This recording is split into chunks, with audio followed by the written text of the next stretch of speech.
9/11 really helped shape the world today. It was a tragic event in history.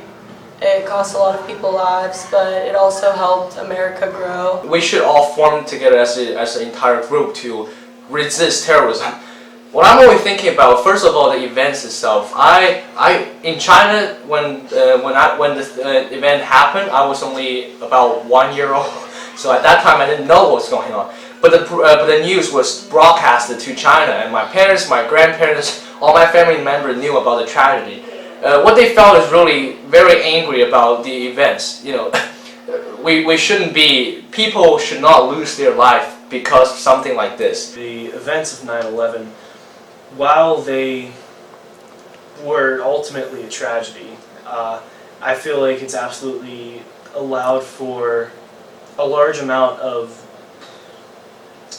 what's the word I'm looking for, nationalism to permeate through American politics and to just allow for Americans to rally around something.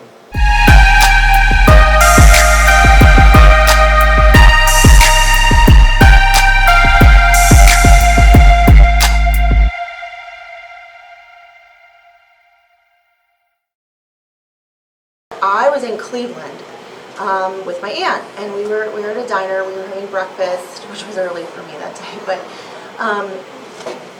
the waitress came to tell us that a plane had hit one of the Twin Towers, and it was just one of those things where, like, oh, that's terrible, that's so awful. And immediately in my mind, I thought, you know, like a twin engine, a prop plane, something like, oh, poor pilot error, poor guy.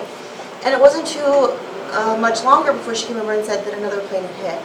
And then we kind of thought, there's really something wrong. Something's not right.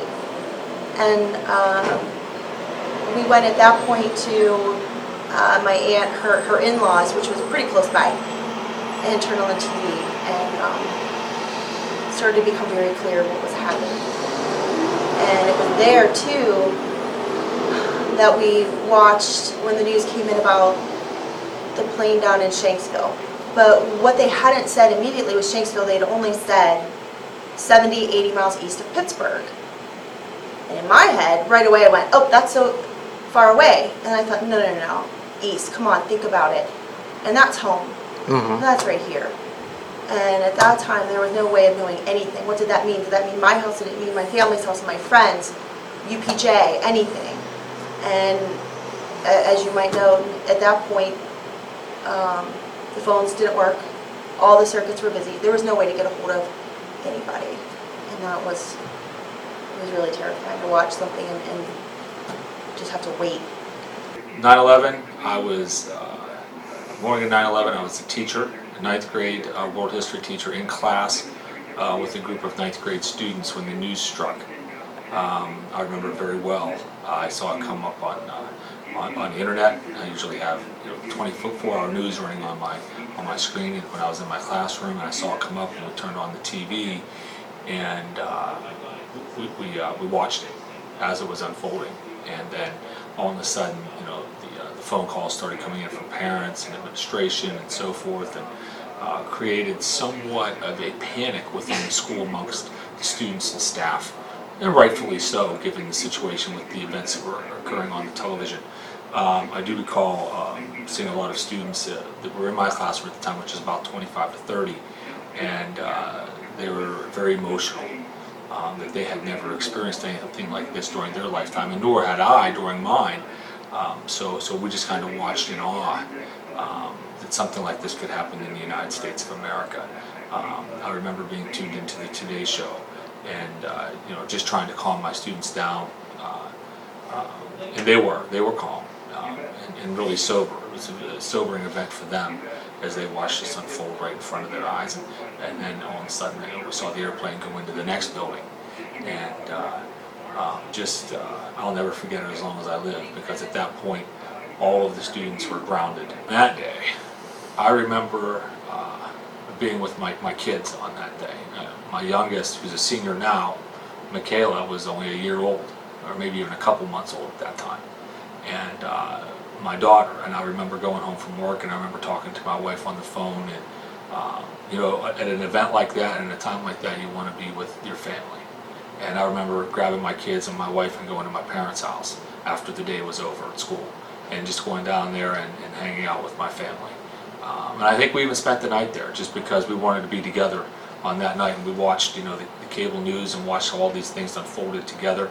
And it was a time to be with family and to strengthen your faith, and to thank God that you had them with you on that day, because there were so many other people across this nation that their parents or their family members weren't coming home. Hopefully, as we keep pushing forward, we can see that we do live in the greatest country in the world, but I'm not sure that as far as the results and the patriotism you mentioned, I'm not sure that we're paying a lot of attention to that anymore. I think we're really kind of in some sort of layer of time where we're being kind of mean to each other. And I'm not quite sure why, because, you know, we talk about it every year. We say we never forget, and I don't think that we have. I don't mean to say that, but I don't know why we haven't really, the feeling, you know, hasn't, I don't think, sort of cemented the way that maybe we thought it would on September 11th and 12th. Well, you know, even going back to that day on 9/11, you know, we had talks in that classroom, and people were gelling to one another. Even in that classroom, you saw people huddled together in prayer in a public school at that time on that day, praying for those that were affected. So you could see people coming together in that climate and showing unity for their fellow countrymen. And you know, even today, in some of the things that we differ on in the world of politics and society and so forth, when 9/11 comes around, we are one country, because we think back to that day. It's something that the people here will never forget. I often talk to our kids about the people that were on Flight 93 and did the heroic deeds, and the heroic deeds that came from that day. I'm from Maine, Somerset. I live right in the middle of the borough, right in the middle of the county. Yeah. How far would you say Shanksville is from where you live? Oh boy, I'd say it's about 5 to 10 minutes. Oh wow, okay. Relative. And why do you think it's important, in your own opinion, to remember the heroes and the lives lost of that day and of that time?